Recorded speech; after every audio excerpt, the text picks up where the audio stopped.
আজি ৰূপজ্যোতি কুৰ্মী যিটো বিধানসভা যিটো আচৰণ শিৱসাগৰ সন্মানীয় বিধায়ক অখিল গগৈৰ ওপৰত তেখেতে যেনেকৈ আক্ৰমণ কৰিবলৈ আগবাঢ়ি গ'ল এইটো আমি শিৱসাগৰবাসীয়ে গৰিহণা দিছোঁ আৰু তেখেতক অতি শীঘ্ৰে আমি গ্ৰেপ্তাৰৰ দাবী জনাইছোঁ।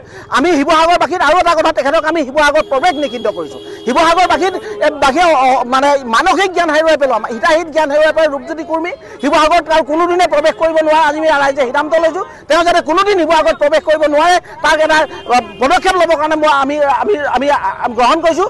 আৰু ইতিমধ্যে আমি শিৱসাগৰ সৰ্বস্ত ৰাইজ ওলাই আহিছে ৰূপজ্যোতি কুৰ্মীক আমি মানসিক ভাৰসাম্যহীন মানুহ হিচাপে আমি আজি আনুষ্ঠানিকভাৱে ঘোষণা কৰিছোঁ আৰু তেখেতে যাতে শিৱসাগৰত কোনোদিন প্ৰৱেশ কৰিব নোৱাৰে তাক আমি পদক্ষেপ আমি আনুষ্ঠানিকভাৱে ইয়াত ঘোষণা কৰিছোঁ।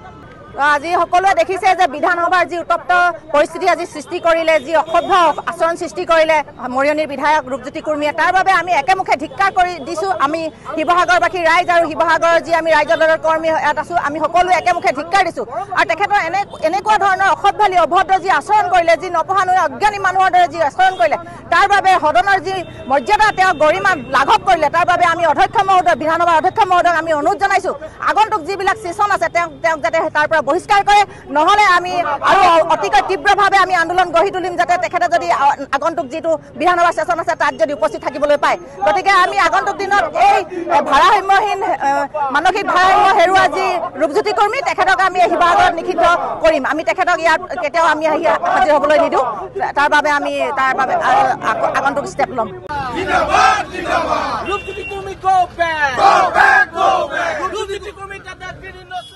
আজি ৰূপজ্যোতি কুৰ্মী যিটো বিধানসভা যিটো আচৰণ শিৱসাগৰ সন্মানীয় বিধায়ক অখিল গগৈৰ ওপৰত তেখেতে যেনেকৈ আক্ৰমণ কৰিবলৈ আগবাঢ়ি গ'ল এইটো আমি শিৱসাগৰবাসীয়ে গৰিহণা দিছোঁ আৰু তেখেতক অতি শীঘ্ৰে আমি গ্ৰেপ্তাৰৰ দাবী জনাইছোঁ।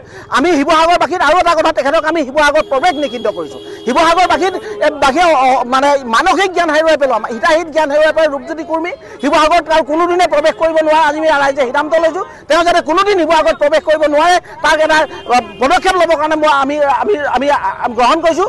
আৰু ইতিমধ্যে আমি শিৱসাগৰ সৰ্বস্ত ৰাইজ ওলাই আহিছে ৰূপজ্যোতি কুৰ্মীক আমি মানসিক ভাৰসাম্যহীন মানুহ হিচাপে আমি আজি আনুষ্ঠানিকভাৱে ঘোষণা কৰিছোঁ আৰু তেখেতে যাতে শিৱসাগৰত কোনোদিন প্ৰৱেশ কৰিব নোৱাৰে তাক আমি পদক্ষেপ আমি আনুষ্ঠানিকভাৱে ইয়াত ঘোষণা কৰিছোঁ।